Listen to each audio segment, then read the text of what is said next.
Mesdames et messieurs, bonsoir. Soyez les bienvenus dans cette nouvelle édition du journal en français. Voici les titres.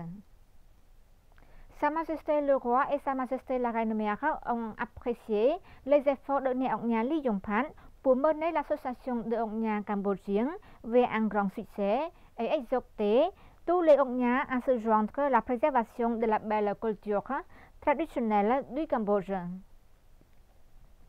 À cette grande occasion, Néogna Ly Yong-pat a lu le rapport montrant de nombreuses activités dans le passé, des affaires sociales, de l'éducation, de l'humanité, de la santé et du bouddhisme, ainsi que de la promotion des activités de commerce et d'investissement conformément à la vision et à la mission de l'association, pleinement reconnue par la loi en vigueur du Royaume du Cambodge.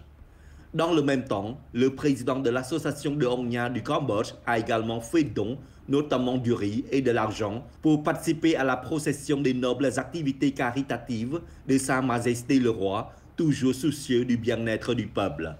À cette occasion propice, Sa Majesté le Roi et Sa Majesté la Reine-Mère ont salué les efforts de Néogna Ly Yong-pat pour mener l'association de Ogna cambodgien et de nombreux succès dans le passé pour contribuer à la croissance économique et créer l'emploi pour le peuple cambodgien grâce à des investissements et à des activités commerciales conformément à la politique du gouvernement royal du Cambodge. Sa Majesté le Roi et Sa Majesté la Reine-Mère ont adressé un message royal à tous les Ogna cambodgiens pour qu'ils se joignent à la préservation de la belle et traditionnelle culture du Cambodge et avec de hautes valeurs.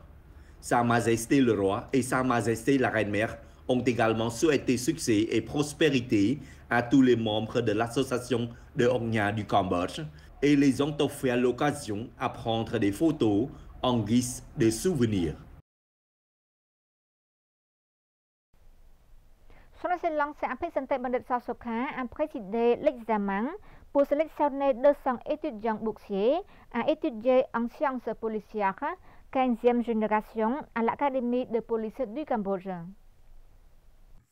L'examen s'est déroulé dans la matinée du 20 janvier 2024 à l'Académie de police du Cambodge,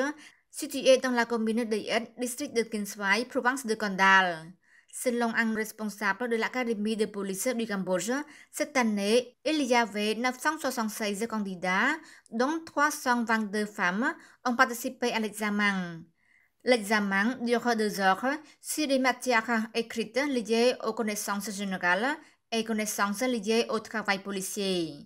À cette occasion, Son Excellence Apicente Bandit Sosokha, vice-premier ministre et ministre de l'Intérieur, a demandé aux candidats de faire attention à répondre correctement aux questions en utilisant leurs propres capacités à réussir cet examen, car la commission du concours du ministère de l'Intérieur adhère au principe savoir et pouvoir. Son Excellence Apicente Bandit a ensuite inspecté les infrastructures dans l'enceinte de l'Académie de police du Cambodge qui font de grands progrès conformément aux normes de qualité pouvant répondre aux besoins de formation de la police nationale et des agents pénitentiaires à travers le pays. Il convient de rappeler que le ministère de l'Intérieur a reçu l'autorisation du gouvernement royal de sélectionner chaque année 200 étudiants boursiers pour étudier en sciences policières à l'Académie de police du Cambodge. Lors de la sélection de cette année, le ministère de l'Intérieur a également reçu le principe de réapprobation de Samdech Theppaday Hun Manet, Premier ministre du Royaume du Cambodge, pour poursuivre la sélection de 200 étudiants chaque année, comme cela a été fait l'année dernière. La commission d'examen de sélection du ministère de l'Intérieur a organisé ce concours conformément aux techniques et procédures établies pour sélectionner les étudiants de police qualifiés pour la formation de 4 ans visant à devenir des officiers de police de qualité, capacité et éthique professionnelle qui peuvent mieux servir la nation et la population dans le futur. Son Excellence Kete Sangha Bandit Kun Kim, ministre d'État et premier vice-président du Comité national pour la gestion des catastrophes, a accordé une audience à Son Excellence Chatkit Attakao, ambassadeur de Thaïlande, auprès du Royaume du Cambodge pour une visite de courtoisie. Au cours de la réunion, Son Excellence Kete Sangha Bandit Kun Kim, ministre d'État et premier vice-président du Comité national pour la gestion des catastrophes a remercié pour le soutien et la coopération des forces de secours thaïlandaises dans le sauvetage de l'incendie à la frontière dans le passé. Son Excellence l'ambassadeur Chetakit Attakor a de son côté salué la bonne coopération entre les équipes de secours des deux pays. La discussion entre les deux parties a porté sur le renforcement de la coopération dans le domaine de la gestion des catastrophes entre le Royaume du Cambodge et le Royaume de Thaïlande.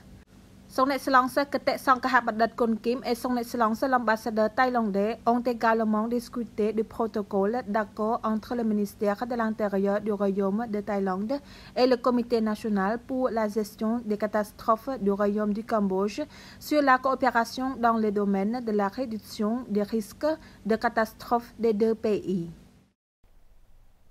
Son Excellence Tina, ministre de l'Agriculture, des Forêts et de la Pêche, a présidé la clôture du Congrès sur le bilan de travail de 2023 et sur l'orientation de 2024 du Département général de la Santé et de la Production animalière. Son Excellence Tina, ministre de l'Agriculture, des Forêts et de la Pêche, a présidé la cérémonie de clôture de la réunion de bilan des travaux de santé et de production animalière en 2023 et des orientations 2024 à la Direction générale de la santé et de la production animalière. À cette occasion, le ministre a exprimé son appréciation pour le travail acharné et le succès des dirigeants jusqu'au niveau inférieur.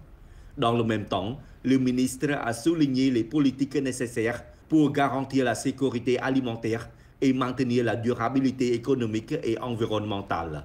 Il a ajouté que la production et la santé sont liées, ce qui nécessite de veiller à garantir la qualité et la sécurité de la viande pour les consommateurs.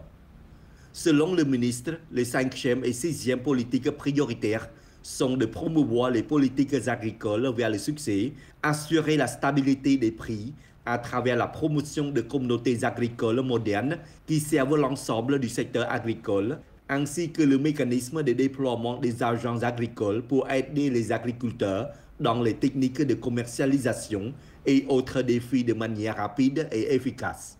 Le ministre a conseillé de prêter attention à la coopération et de bien travailler ensemble pour avoir une étude et une évaluation claire des aspects techniques, juridiques et politiques. En outre, il doit y avoir un plan spécifique conforme aux mécanismes politiques et à un suivi régulier pour réduire les coûts de production au profit des agriculteurs et ne pas créer de nouveaux problèmes ou d'autres impacts sur la santé des consommateurs et la sécurité alimentaire et des exportations. Son Excellence Thao Cheta, ministre des Ressources en eau et de la météorologie, a visité d'inspection les progrès du projet de drainage et de diversification de l'eau de Phnom Penh. Son Excellence Thao Cheta, ministre des Ressources en eau et de la météorologie, accompagné des experts, ont visité d'inspection des progrès des travaux de réhabilitation et de modernisation du système de drainage et de dérivation des inondations de Phnom Penh. Débutés fin 2023, ces travaux sont localisés à Phnom Penh, Kandal, Kampong Speu et Takao. Le ministre a déclaré qu'en réponse aux indications et aux stratégies spécifiques de Somdat Mahabawar Thapadei Hun Manet, Premier ministre du Royaume du Cambodge, aux institutions compétentes pour résoudre les inondations du fleuve et de la rivière en définissant la zone inondable. Le ministère a élaboré des plans de gestion de l'eau, d'utilisation et de contrôle de l'eau, ainsi que la modernisation des barrages contre les inondations, la collecte des eaux de pluie et les inondations, et le détournement de l'eau de Phnom Penh pour assurer une sécurité et une sûreté efficace de l'eau dans Phnom Penh et certaines zones de la province de Kandal. Le ministre a déclaré que grâce à ce projet, il contribuerait à détourner une grande quantité d'eau qui présente toujours un risque pour Phnom Penh et à l'envoyer rapidement vers le bassin du Tonlé Sap, le fleuve du Mekong et le Tonlé Basa en détournant l'eau à partir des zones de la province de Kampong Speu.